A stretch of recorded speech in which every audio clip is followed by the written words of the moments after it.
అందరికీ నమస్కారము.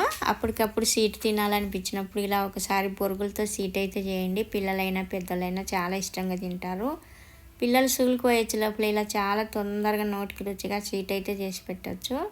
అలాగే మా ఛానల్ నచ్చినట్టయితే సపోర్ట్ చేయండి, లైక్ చేయండి, షేర్ చేయండి. ఇప్పుడు గ్యాస్ పైన పెన్నం పెట్టిన తర్వాత 2 గిన్నెల బొరుగులు తీసుకుంటున్నాను కొలత కోసమని. ఇప్పుడు జీడిపప్పు కూడా ఒక 10 మీన వేసుకున్నాం. మీరు కావాలంటే బాదం పప్పులు కూడా వేసుకొని వేయించుకోవచ్చు. బొరుగులు చిన్న మంట పిన్నే కొంచెం వేడైనాక ఇలా కరకరలాడతాయి మనం ఇలా పట్టుకొని చూస్తే. ఇప్పుడు పక్కకు తీసిపెట్టి బొరుగుల్ని ఇప్పుడు బెల్లం అయితే తీసుకున్నాం కొలత. ఇవి చల్లగా అయ్యే లోపల 2 కప్పుల బొరుగులకు 1 కప్ సగం కప్పు బెల్లం తీసుకొని, అలాగే టీ గ్లాస్ నిండా పాలు కాంచి చల్లార్చిన పాలు తీసుకొని ఇలా తిప్పుకుంటున్నాను బెల్లం కరగడం కోసం. ఇలా బెల్లం అంతా కరిగించుకున్నాము. ఇప్పుడు మీరు కావాలంటే మిర్చికి కూడా వేసుకోవచ్చు బెల్లం మెత్తగా. ఇలా బెల్లం కరిగిన తర్వాత పక్కకు పెట్టేసి వేయించిన బొరుగులు కూడా చల్లగా అయ్యాయి కదా, మిర్చి పట్టుకోవాలి మెత్తగా.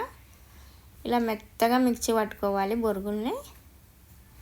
ఇలా పట్టుకున్న తర్వాత ఇప్పుడు మనం కలిపి పెట్టుకునే బెల్లం ఉంది కదా, ఇందులో కొంచెం కొంచెం వేసుకొని కలుపుకున్నాం. ఒకవేళ లూజ్ అయితే లాస్ట్ అయితే వేసుకోవచ్చు, లేదంటే ఇంకా లూజ్ ఉందంటే మళ్ళీ కొన్ని బొరుగులు అయితే మిక్సీ ఆడించుకొని వేసుకోవచ్చు. నాకు ఇక్కడ గ్లాస్ పాలు ఆ కొలతకి బొరుగులకి బెల్లానికి అన్నిటికీ సరిపోయినాయి.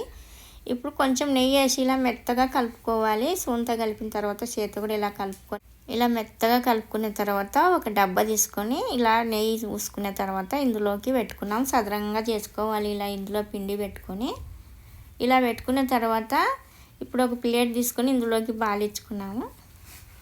ఇలా బాలించుకుంటే చాలా ఈజీగా అయితే ఊడేస్తుంది. చాలా రుచిగా కూడా ఉంటుంది. చాలా తొందరగా కూడా చేసుకోవచ్చు. ఇప్పుడు ఇలా మీకు నచ్చినట్టుగా కట్ చేసుకోవచ్చు ఇలా స్వీట్ అయితే. ఈ స్వీట్ 2 రోజుల పాటు అయితే చాలా బాగుంటుంది. పిల్లలు కూడా ఇష్టంగా తింటారు. చాలా అంటే చాలా బాగుంది. మా పిల్లలు చాలా అంటే చాలా ఇష్టంగా తిన్నారు ఇలా చేస్తే. ఇప్పుడు మనకు బొరుగులతో చేసిన స్వీట్ అయితే రెడీ. మీరు కూడా ఇలా ఒకసారి ట్రై చేయండి. చాలా అంటే చాలా బాగుంది అంటారు. అలాగే మా ఛానల్ నచ్చినట్టయితే సపోర్ట్ చేయండి, లైక్ చేయండి, షేర్ చేయండి.